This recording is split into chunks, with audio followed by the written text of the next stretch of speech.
Okay, so I'm going to describe what we're going to call the fitness version of this workout, where you don't have a dumbbell, but you're using some sort of odd object or some sort of household weight to go through it.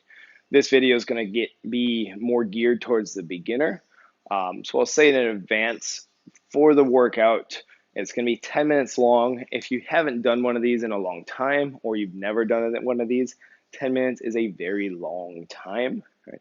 It's not a sprint. You're going to want to go pretty slow. You don't ever want to get to the point where you feel sick or dizzy. You don't want to get to the point where you have to sit down and take a break. What I want you to do is take a break before you get to the point where you have to. Okay? Great way to look at a 10-minute workout. You're going to have a clock in front of you. Use the first 5 minutes. Go slower than you think you need to. Go slower than your ego tells you can go. And then if you're okay after 5 minutes, you're going to pick it up for the next 5 minutes and move a little bit faster. Cool. All right, so today's workout is going to be a 10-minute AMRAP. That means as many rounds or repetitions as possible in that 10-minute time frame.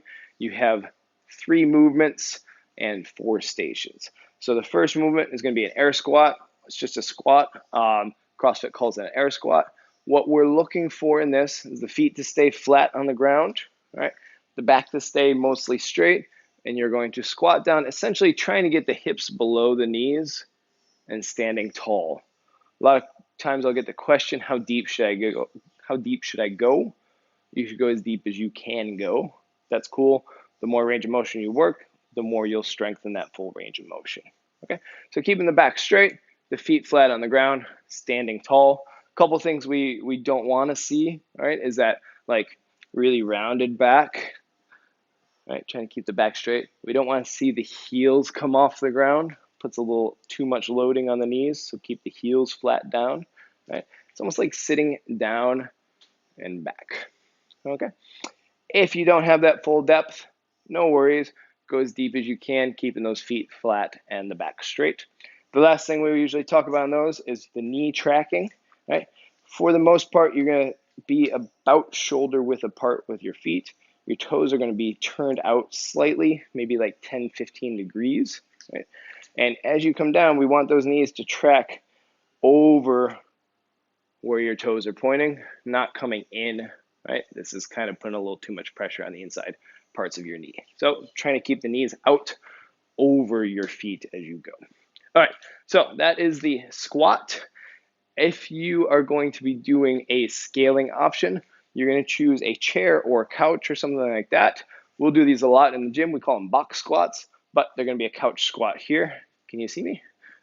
Yep. All right. So coffee table as example, but you can use anything, a chair, whatnot. You're just going to sit down and stand up.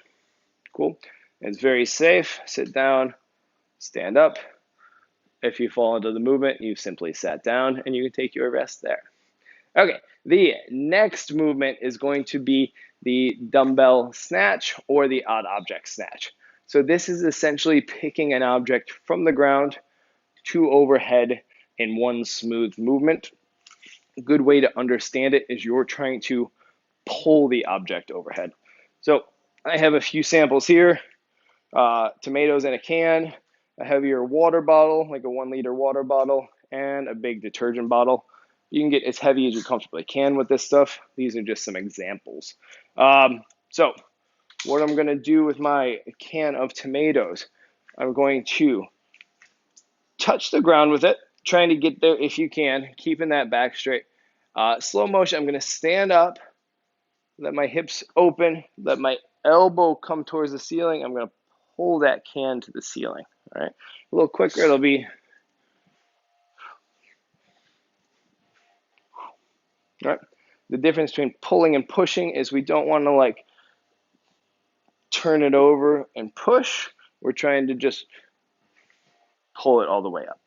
Okay, so you will have done 10 squats. You're going to do 9 of these snatches on the right side. Right, water bottle might look like this. Of course, I picked the wet one. Right, and a detergent bottle, heavier water bottle, gallon of milk, whatever, like this. Okay, if you have something with a handle, you're probably going to want to kind of turn that handle as you get overhead, but you can hold it straight overhead too, is cool. Or you might do something like this. Cool. Okay, so 9 snatches on the right side. Then we're going to go into the push-ups. You'll do 10 push-ups. I'll go over that at the end. And then you're going to do those 9 snatches on the left side. And that'll be 1 full round. And you'll do that as many times as possible in 10 minutes. So a good push-up is going to be with everything from the shoulders down nice and straight, and just kind of pushing up, getting the elbow straight, and then coming back.